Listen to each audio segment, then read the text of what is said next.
Where do I begin? Well, 19 years old, I started working at a job, and it was a really great paying job. But after doing it for 10 years, just not bringing any life to me at all. There was just a point in time where the money didn't even matter anymore, and I just could tell, because when I went home, it was just a job. I was just waiting for the paycheck, but miserable every single Sunday knowing I had to go to this job on Monday. What really was the wake-up call was looking at my daughter and realizing that there was just no way to live a life, and the last thing I'd ever want is for my daughter to look at me and think that that's what she needed to do when she grew up. I want her to learn to do something she loves rather than do something just for a paycheck. And I had other interests. My interest was shaping boards, building boards, start to finish. So I remember having a conversation with my wife, and I asked her, do you think it's possible for us to pursue building boards full time? So my wife was on board. We took about 2 years of our life and paid off the little bills we had. We sold a car that we had a monthly payment on. We kept the one car that we owned. We even got rid of smartphones and went back to flip phones just to bring down our cost of living.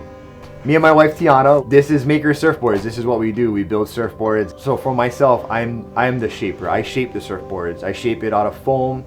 It's polyurethane foam, and my wife Tiana does all the resin and fiberglassing on the surfboard. As a shaper, I know what that board is made to do, where it was meant to be used, how it was meant to be surfed.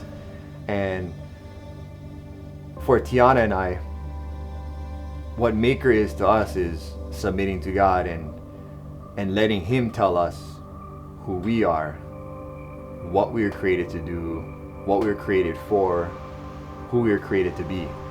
And that's a huge part of what we do and how we do what we do, because that's why the name is Maker. It's about Him, and we just believe and trust wholeheartedly that the gifts that He's given us, we just want to use them and pour into people, because people is what it's really about. I mean, the surfboards, we pour our hearts into, we do everything we can to make them perfection from start to finish. But ultimately, it's the relationships that are made through building a board that literally lasts forever. There's a saying between Tiana and I, because of my past and my old job, how I used to dread Mondays. But since I started building boards, we've had this saying of dread no Mondays, just because I don't care what day of the week is now. I'm stoked every single day, whether I get to build boards or not. But majority of the time, I kind of want to build boards. I just want to shape boards. If I were to tell anybody anything, if they got a passion or a love, man, go for it.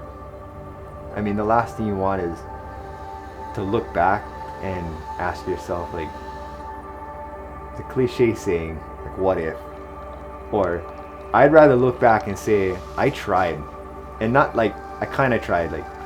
If this thing were to fail, I would be so stoked to know that I gave it 100%. I didn't hold back at all.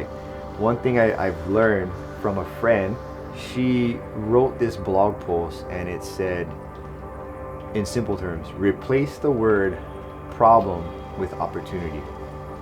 That was huge, because I've messed up on boards, straight up messed up on boards. There's no way that I saw at the time to reconcile or redeem what I had done, but through this, me submitting to okay, it's not a problem, it's an opportunity. All of a sudden I was able to get creative and then use our creativity and artistic side to reconcile something. And you know what? Some of the coolest things we've done and discovered has been through that very process of looking at things as opportunities. I can talk about boards all day long. I mean, my wife knows. Sometimes she's like, can we just not talk about boards right now? Truly, I'm gonna be honest, never in my life have I had something that I've been so passionate about